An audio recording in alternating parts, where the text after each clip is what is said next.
live.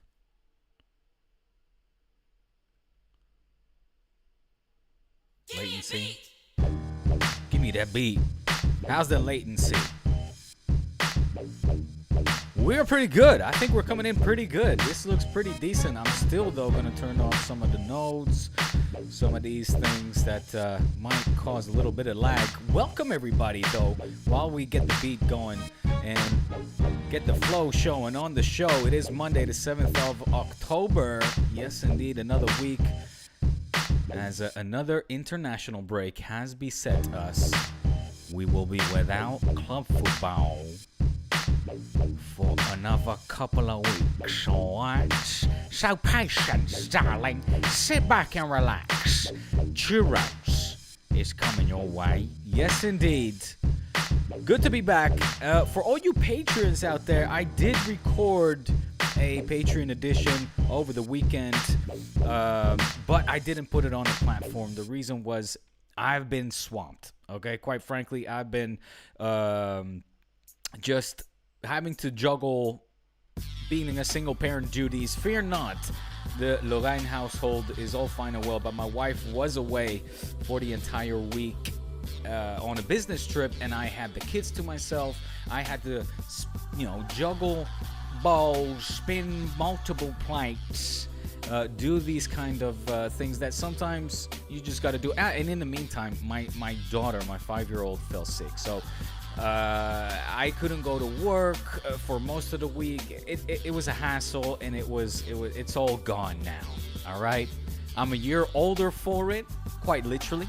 It was also my birthday on Saturday, the 5th.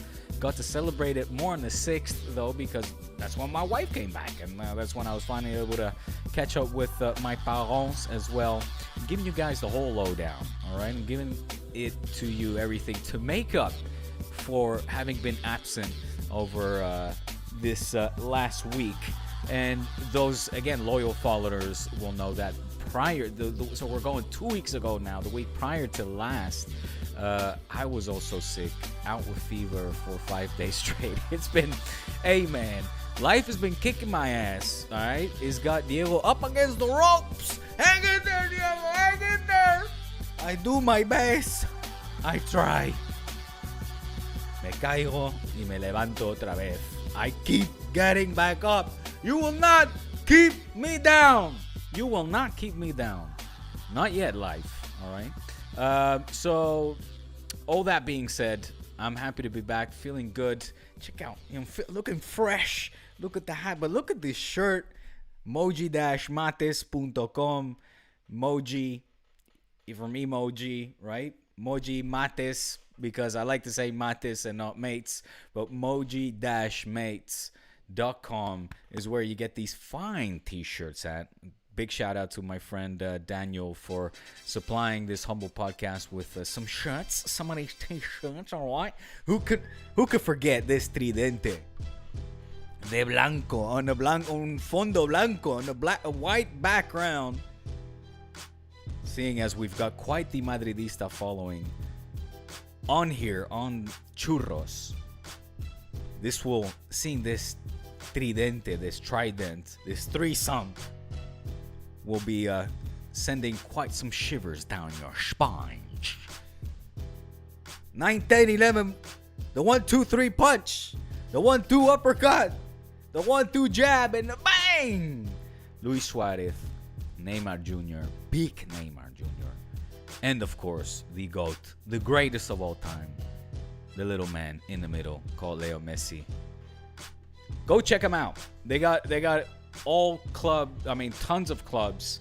Real Madrid, very well represented by Daniel and his wife, I should say, his lovely wife, comes up with these designs, and these are tailor custom made. He said, Diego, hit me up with some of your ideas, and it is an absolute pleasure to do so. And rocking these shirts. I mean, I get stopped on the street, literally by random people.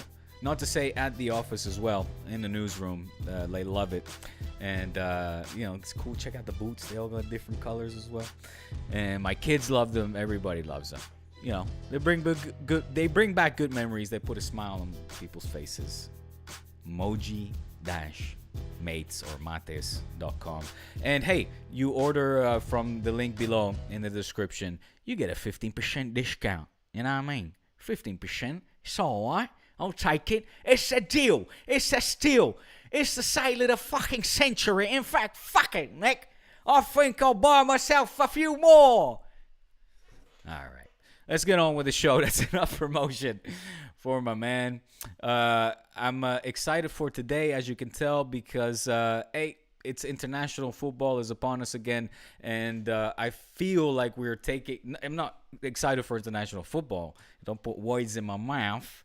But what I am excited for is to delve into this little match that took place over in Vitoria and the Mintierroza. Yes, indeed. Yes, indeed. Un partido con trampa. One of those matches that, quite often are maybe not circled red on your calendar, but can provide us a wee bit, scare.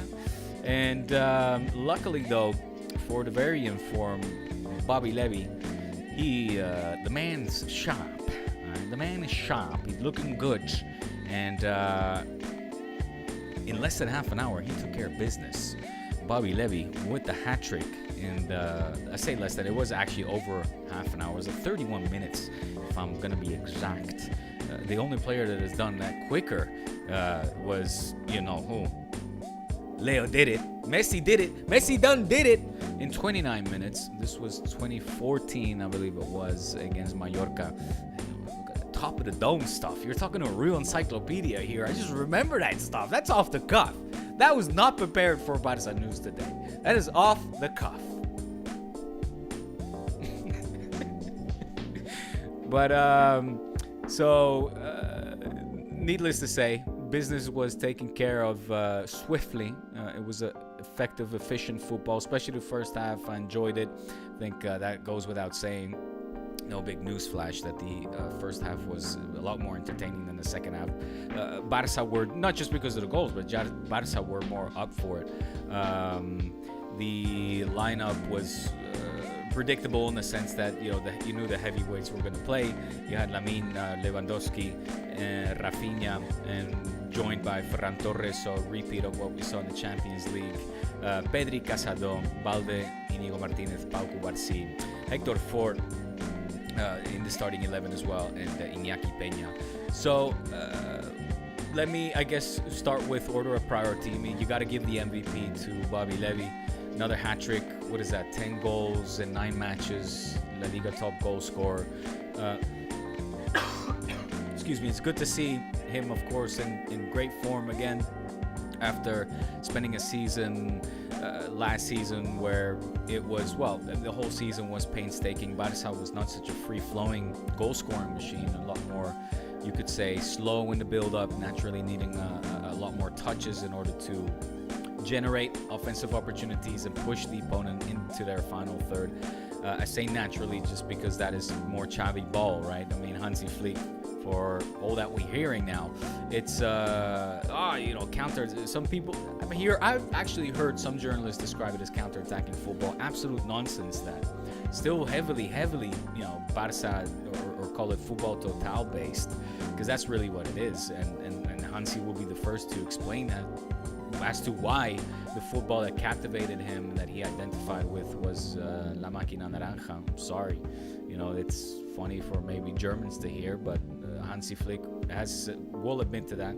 And the football that also Cruyff instilled at Barça, and of course perfected by Pep Guardiola, but possession-based football is what I'm getting at. So whether the let's say offensive chances are created more or less quicker than Xavi, that's undeniable. They are, right?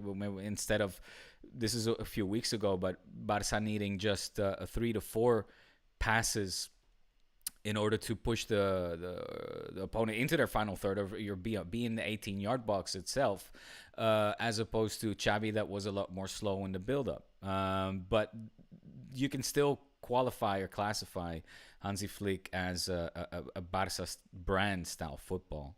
And it's they tried to do the same with Luis Enrique, saying that's not Barça DNA. Nonsense again. It's all about dominating your opponent. It's about scoring, but also out possessing them. Now, how you use that possession, there's obviously variance, or there's an evolution and a progress. So, bueno, seguimos. Bobby Lewy. I gotta give a shout out to Hansi before I do that, because I didn't know how badly I was gonna enjoy this. Not that I was an avid Bayern Munich watcher in his heyday. Not on a weekly basis. More, of course, in the Champions League, and having been on the receiving end of an absolute thumping with the A2. This style of football reminds me quite a lot of it, and I don't want to get too ahead of myself, but I do have to sing the man's praises and give him some flowers already, of the many that I'm hoping to give him at the end of the season when we win trophies. Right now, this is exactly what we want to see from the team. After setback, there's a great reaction. We had setbacks now in the Champions League. Bang, we reacted in a great way against Young Boys, but also already in the match day, in the domestic league the week after that, prior to that. Now, last week, we got the setback in Osasuna. Lots of changes. El Sadar, tough stadium. Also, partido trampa that played out the way it has in the past as well.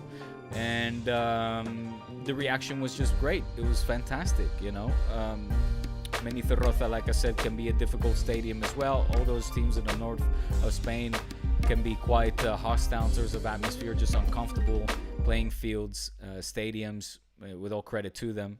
But this one was dealt with swiftly again by the MVP, of course, the scorer of the 3 goals. And it could have been more. I wouldn't have minded seeing more action in the second half. So that's, if anything, where maybe can throw a little shade at this team, was that, Robert Lewandowski could have, despite scoring 3 goals, continued his hunt for more goals, as could have the entire team, in all fairness. But great assists, great awareness from Raphinha, the man, the captain. What? I just fucking love Raphinha. I'm so proud. I am. You will hear me say this to death. I'm so happy for the call that I made before the ball got rolling in the official competition, to say that the most important player for Hansi Flick will be Raphinha this season, and he's continuing to, I think, prove just my point. Most importantly, my point. But also the fact that his worth, his growth within this team as a leader, as a player, as an extension of Hansi Flick out on the pitch, he's doing it, man. He's doing it, and he's doing it right in front of our eyes. It's a beautiful thing to see. The trust that is given to him from coach and players, right? Great awareness, great assists. Barça in that half hour were just relentless. I mean, also give respects, of course, to Eddie Garcia. And I should say, before Eddie Garcia, I mean, Marc Casado. If I'm doing this by order of importance, I think we got to talk about Marc Casado in this one, because what an absolute freakishly good game the guy continues to have. Good games, I should say. We're getting Frenkie back. We're going to get Fermin back. Gavi, of course, is nearly there as well. Andreas Christensen in the midfield. He has played there. He's coming back. But what are we going to do with Marc Casado? Because he is right now a first-team player. Not just that. Should I say, dare I say, a fixed starter. I know that Hansi Flick, as all good coaches, of course, is never going to guarantee a spot in the starting 11 for any player. And Chesney, the goalkeeper, was the first to hear that message. No surprise. I mean, it's not the first time we hear coaches say that. But with a Marc Casado, after 9 match days gone and 2 in the Champions League, how are you going to take him off? He's so good. He's fantastic. Love seeing him. I love the awareness of Pedri. Pedri, who set up, I think it was Lewandowski, in the chance that Raphinha misses. What a great build-up that as well. Just fantastic to see that awareness, in this case from Pedri, with the eyes in the back of his head, knowing that, again, I think it was Lewandowski that was coming over his left shoulder, and you know, to slot in what would have been his hat-trick then. Didn't happen until later, but just a great game, man. I mean, fantastic game all around. Iñaki Peña did have, I mean, how many goals did he concede? Like 3? Was it 3 disallowed goals? I think it was 3. Monday seems, or Sunday seems like a far time away now. But you know, 11. I think it counted 10 or 11 offside traps being set. I had the pleasure of calling the Champions League game against Young Boys on Barça 1, and I think I counted 8, like in situ, in the moment. This time 10, 11, something like that. Some people say we're playing with fire. It's a great thing, of course, when it works out and when it continues to work out time and time and time again, even when the teams end up scoring and you're going to have to wait for that uncomfortable moment and make sure you like rely on technology and not some camera being maybe hidden away and not getting the right angle or whatnot, in order to make sure that the offside trap was efficient and effective. But look, it's working. It's, you know, another clean sheet. It's working. It's working. So it's it adds to the excitement, adds to the pulses. You know, the heart rate skips a beat here and there in certain moments of the game. But everybody keeps saying, you know, let's see this against the Bayern. Let's see this against the City, against the Madrid. Well, I agree with that. You know, of course I agree with that. Obviously, I understand that, you know, with all respects to Martinez, Stoichkov, Vicente, and Rebak, the Alaves forwards are not the forwards. They'll have the quality of Vini and Mbappe, etc. So, but hey, the good news is those tests are knocking on the door. They're right there. Okay, when we come back in 2 weeks' time on the 20th, it's hello Bayern Munich strolling through town. No, that's not right. First is Sevilla. Excuse me. It's Sevilla Bayern Clásico. That's the order. So even though Sevilla, you know, kind of hovering around the mid-table section this season, certainly things aren't going very well for the Andalusian side, but they have improved. They started off the season in shocking fashion, and obviously also at club level things are not going very well. That goes without saying. It would seem that, sorry, I'm just skipping through my track. I'm gonna give you guys all the goodness. Yes, this one. I want to give you the instrumental. Keep looking for it. Where is it? Where is it? Give me a beat. I already heard that song. Give me a beat. Damn it! Did I get? I got rid of the. Here it is. Here it is. Okay. Probably my favorite track. This one. Churros and beats. Okay, churros and beats, baby. When I'm on the solo tip, it's churros and beats. All right, and we leave a little sprinkle of tácticas there as well for those of you that want to participate. Of course, hit us up in the chat. We are streaming live now from D-Spot in his house on my trusty YouTube channel. I'll make sure to get this out there, though, especially to our patrons, patreon.com/churros y tácticas. Hit us up on Friday or Thursday or Friday. I've got a really special Patreon edition coming to you guys. I'll tease a little bit more about that, but there's 2, you know, bullets in the chamber. There's 2 left in the tank, and I think they'll be of your great enjoyment. Anyway, I'll sign off with a little bit more on that, but just make sure you head over to patreon.com/churros y tácticas for more of that goodness, and where I give it to you guys raw, unfiltered, uncut, unscripted, but oh so juicy. Here we go. I just got my first viewer. Hello, first viewer. Let's hear from you in the chat. I got the chat activated, so if you want to participate, drop in your comments as well. All right, moving on. what was I gonna say? So I've talked about, of course, Ferran Torres picked up an injury report. He'll be out between 4 to 6 weeks, is sort of what doctors are basing, the gravity of his injury and, of course, past precedents on. So we'll be out. Ferran Torres will be out for, let's say on average around a month. That's after a pretty discreet game. On the topic of discreet games, probably one of the most discreet games of Lamine Yamal since he has started so far this season. He was substituted with, what was it, like 60-something minute. Trying to have a look exactly if I can find it. Anyway, it was like, say, 15 to 20 minutes left to play. A little bit more. I think it was 20-something. Hold on, let me see. Come on. Where did he go?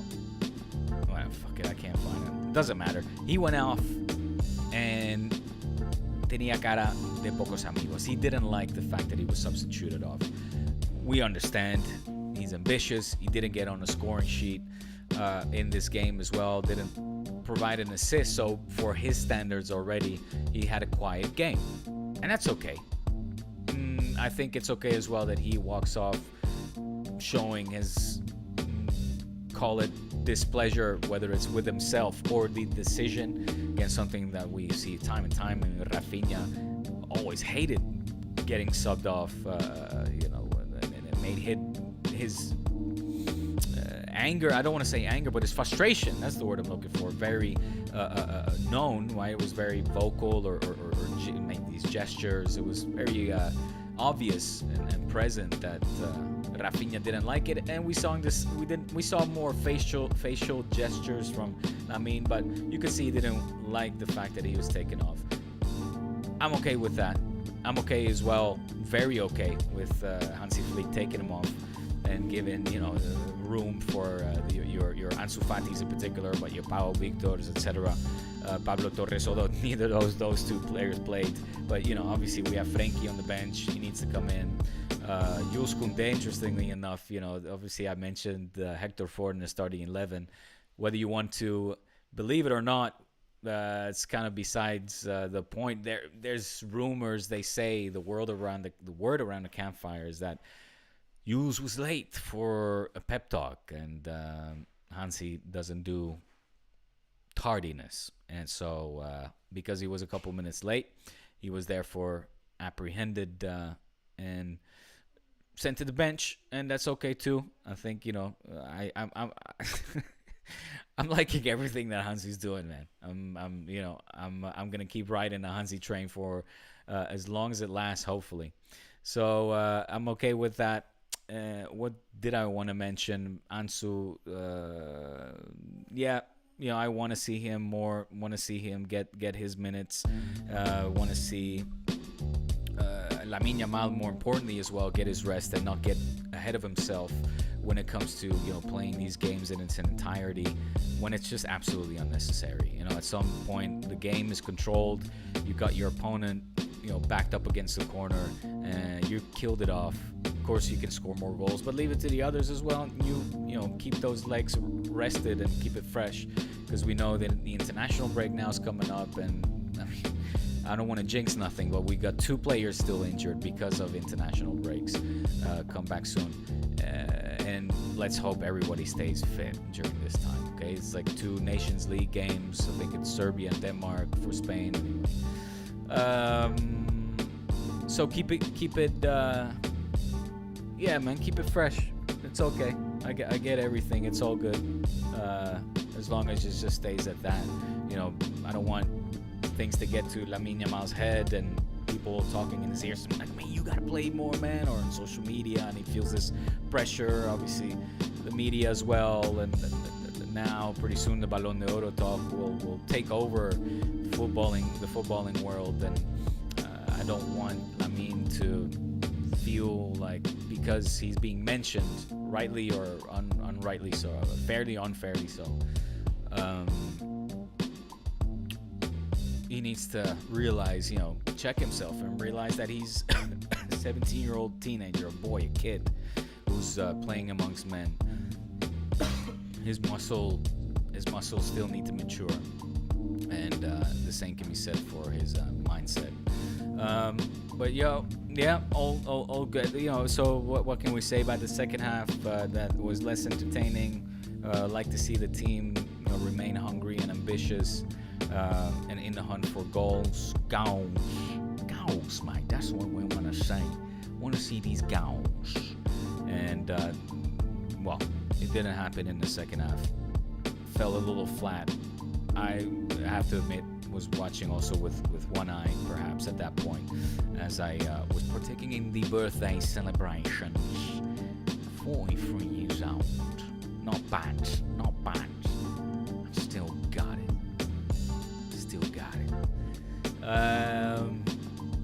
And that's it, man. That is it. Like, what else can we say? International break. Stay healthy, everybody. Rest in peace. That just crossed my mind, to Johan Neeskens, an absolute, of course, Dutch footballing legend, Ajax legend. Rust in vrede, mijn vriend. Never saw him play as a player, but of course, I know the history.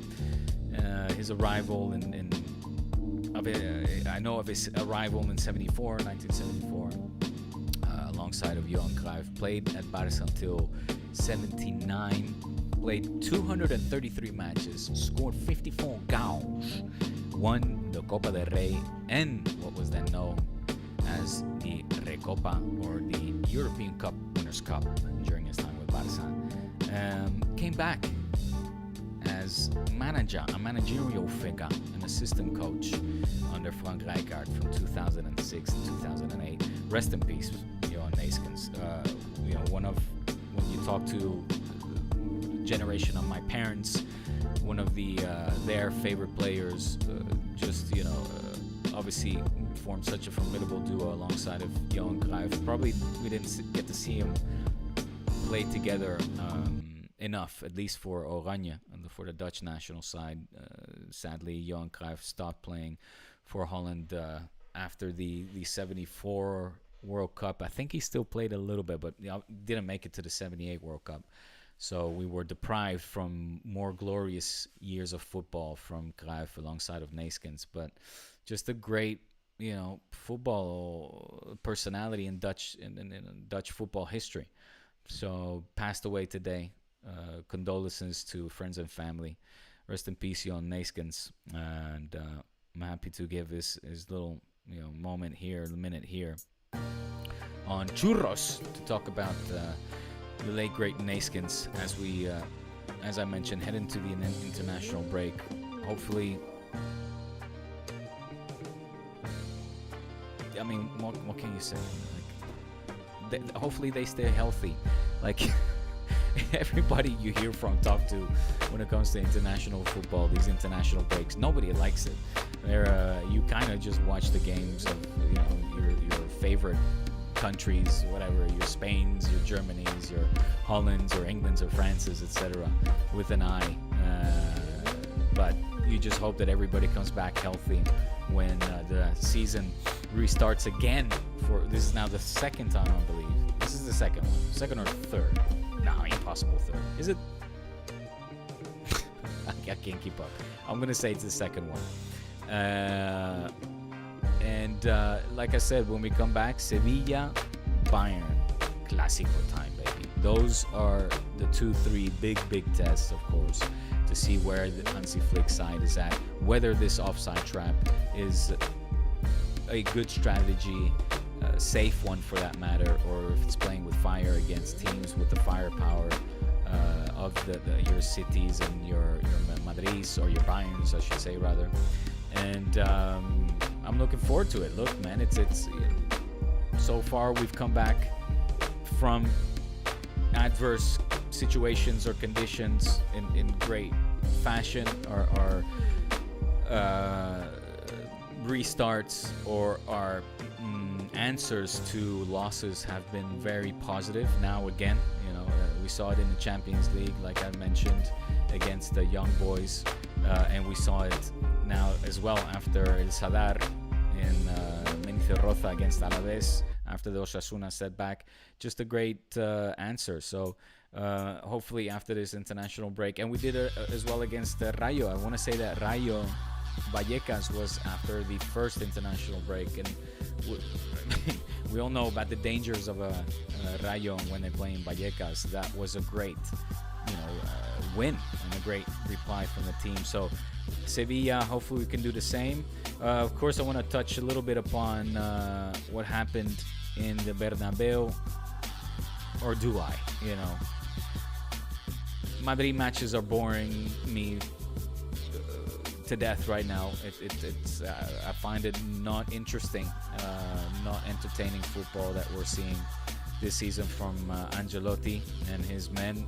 Of course, very talented players, but with such a star-struck squad, you need to be more demanding if you are a Madridista, and I'm sure that Kian is addressing this on managing minions.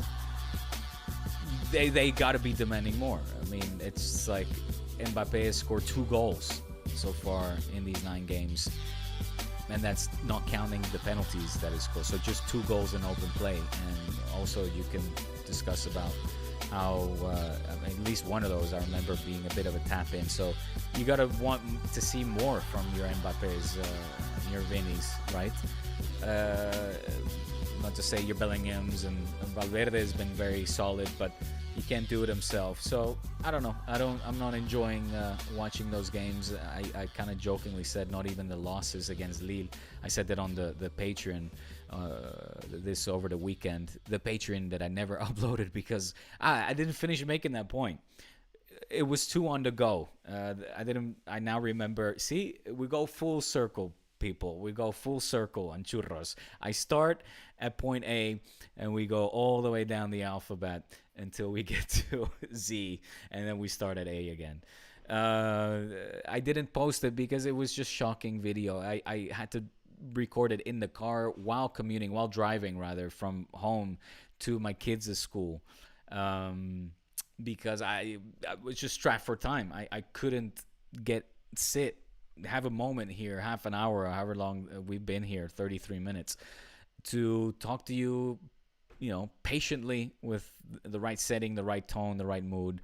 And so I did it in the car, and I looked at it again with Joya, actually. She even said that it looked like I was in a rush, and I was. I had to drive from work to pick up my poor sick daughter and also my son from school. And it was just not a good pod. I didn't deem it worthy of being uploaded. So I will do it now. We got 3 viewers in his house. Hello, folks.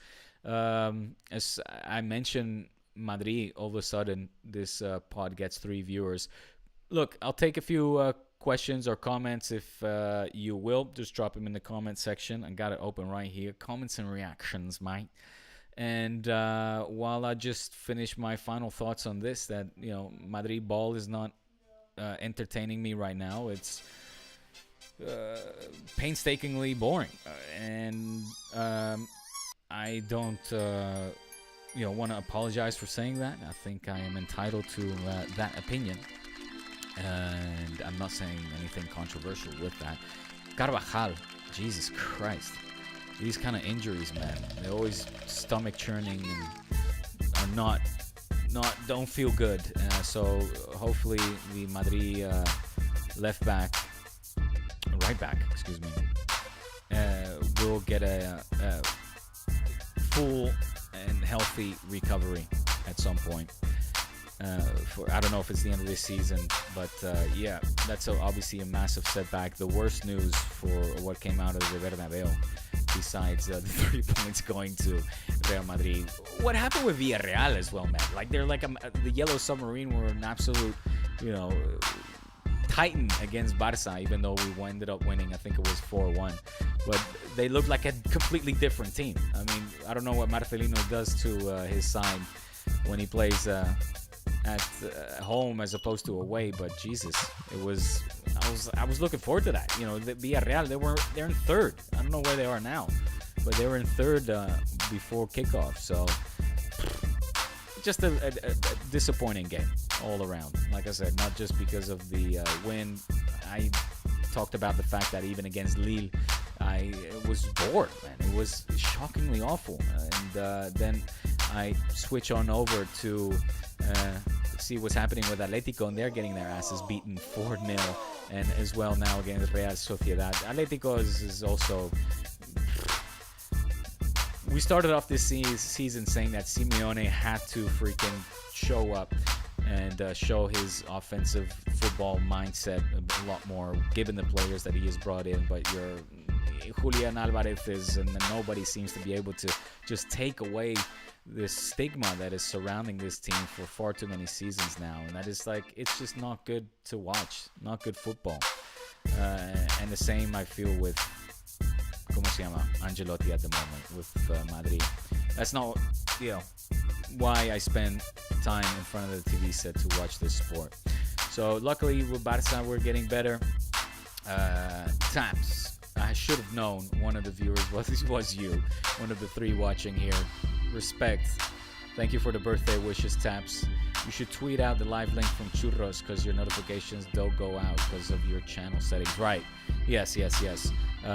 All things I gotta do. But I feel like even when I do that, Taps, I've done that in the past, and it gets hardly any traction. I feel YouTube, or Twitter rather, kind of suppresses the algorithm when you're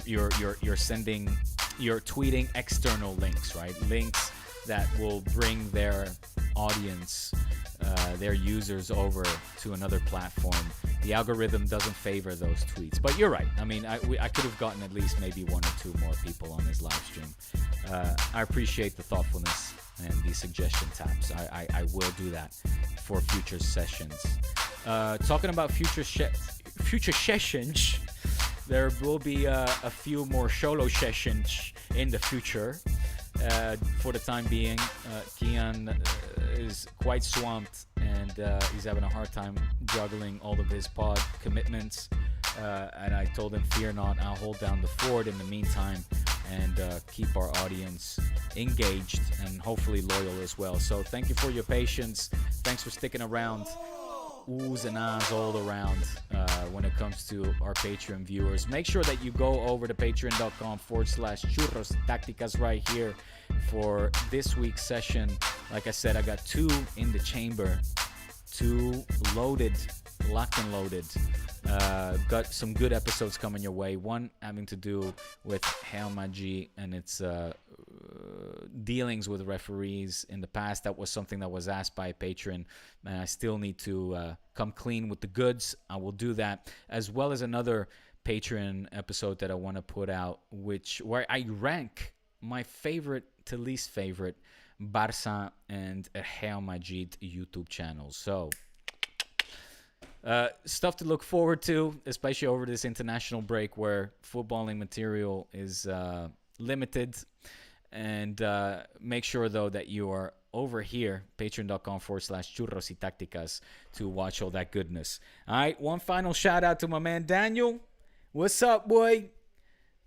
www.com, moji-mates, or mates, mates.com. I say mates because it just rolls off the tongue nicer, in my opinion. But moji-mates if you're an English speaker of the Anglo-Saxon persuasion, you could say.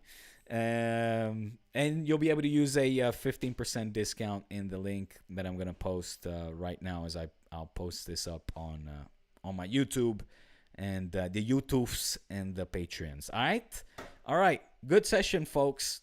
Thanks, Taps, as always, for your input, and I'll keep it into account. Stay blessed. Stay healthy. Have a wonderful week. Love you guys lots. And see you en la próxima.